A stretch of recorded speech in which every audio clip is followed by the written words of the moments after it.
Happy Halloween party, people. Wait, Halloween?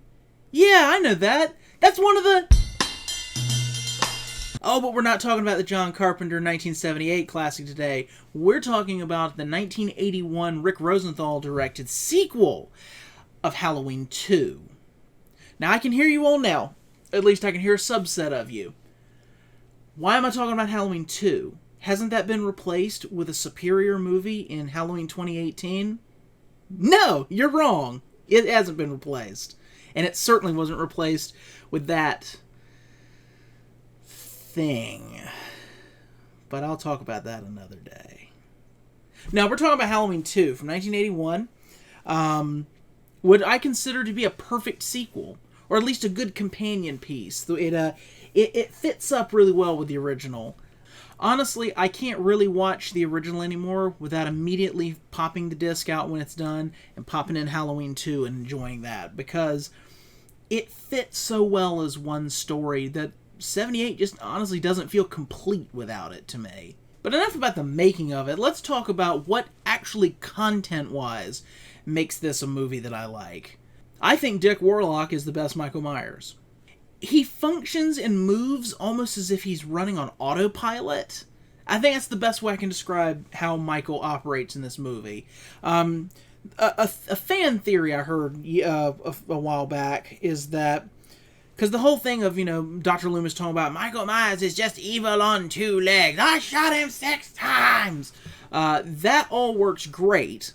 But if you want to focus it in context of 1 and 2, I think Michael, at least this is the fan interpretation I heard that I happen to agree with, I could see Michael Myers killing as a 6-year-old boy in the beginning of the original Halloween as Michael is human.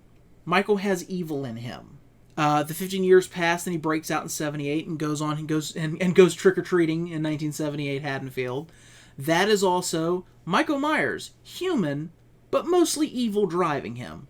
But it's still, a little personality, a little human. That's why you get the whole sheet with Bob's glasses on it and stabbing the dude in the wall and admiring it. That's flair! Then Loomis shoots him. And he's already suffered some bad damage, and it's things he could survive from for a short period of time. Then Dr. Loomis busts 6 caps in him, and off he goes off that balcony and splat! And then a couple seconds later, Loomis looks over and, he gone! Michael Myers died from those 6 gunshot wounds and that plummet off.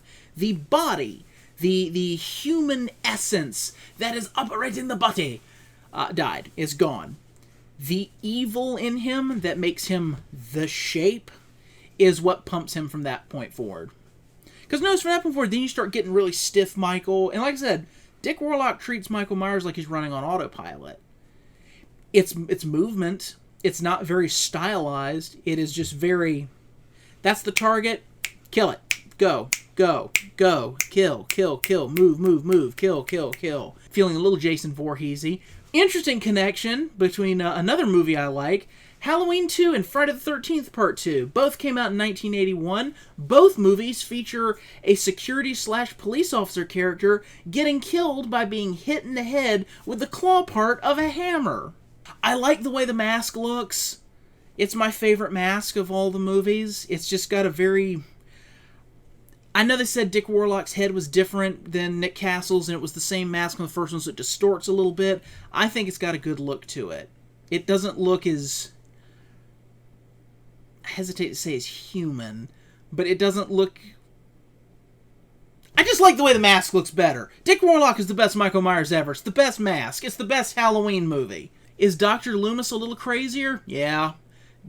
Do we understand his crazy? Yeah. I don't understand the people who judge Dr. Loomis harshly. Okay, maybe in the first movie you get the whole, I spent 8 years trying to reach him and another 7 trying to keep him locked up because I saw what was behind that boy's eyes was purely and simply evil. Maybe he's misinterpreting. Once you get to the end, or not misinterpreting, over-exaggerating. But once you get to the end of that movie, and them 6 caps go, pow, pow, pow, pow, pow, pow, pow, and Michael Myers' body disappears, you can't cut Dr. Loomis some slack. From that point forward, I think he's earned the right to start screaming about evil from that point forward, because I mean, come on. Come on! Come on!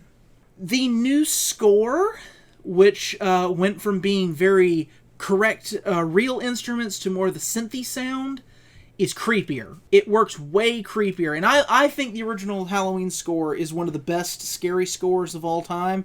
They managed to improve it and make it freakier. Everything about Halloween 2, it really is just an upgrade. Well, I shouldn't say everything. I don't think you needed as gory of kills. I do enjoy the original Halloween's semi-goreless kills. But then again, it's 1981, the slasher boom's happening, you had to crank up the juice on everything, so I don't know. But hey, I would argue that it's less trashy than the Friday the 13th movies, despite the fact I hold special place in my heart for the Friday the 13th franchise. At least most of them. Everything up through part 6, everything after that's... The hospital setting is freaky. I love it. And the fact there's babies there that are in danger, which is kind of an interesting point. We never see them taken out. That hospital explodes. What happens to those poor babies? Do I think the movie should have ended with, oh, Michael Myers is dead, we're never coming back to this character, and they should have gone with the anthology idea they tried to establish in Halloween 3? Maybe. I think by killing him off... I understand why they killed him in Halloween 2. I think the idea, at least in Carpenter's mind, was to stop the whole, see, now they can't ask for a third one with this guy. But we all know that's not how franchises work. Slasher movies live and die by their villains. That's just the unfortunate truth of it. Killing him in 2 does kind of put a weird damper on the whole, he is the boogeyman, and just... he is an actual manifestation of evil. Because somebody actually compared, like, the original movie almost functions like a Twilight Zone episode. Which I'd never considered, but it's very true. It does follow all the hallmarks of, no, Michael Myers is the boogeyman. You get to the end of the movie, he's gone. Twist ending! The boogeyman was real! Halloween 2 kind of negates that a little bit, and killing him off, definitely. You know, I still enjoy it. Hey, you got to see him walk around and covered in fire. It was awesome. Everything about Halloween 2 is awesome. The score's awesome. The acting's awesome. The kills are awesome. The gore, even as over the top as it is in some spots, is awesome. The setting is awesome. Dean Cundy's cinematography is just... mwah! It's good. It's overall good. I would argue that in some ways it's a little bit better than the original, but in some ways the original is a little bit better. They are equal. They are on same footing, just slightly different. You have to watch them back to back. You can't just watch one by itself. If you have the DVD or Blu-ray that has the TV cut of Halloween 2 and you want to torture yourself at, oh my gosh, how would they recut this movie this bad? Give that a watch, but watch the traditional cut first so you can understand what a good movie's supposed to look like. And it definitely is a good movie. If it wasn't a good movie, it wouldn't be one of the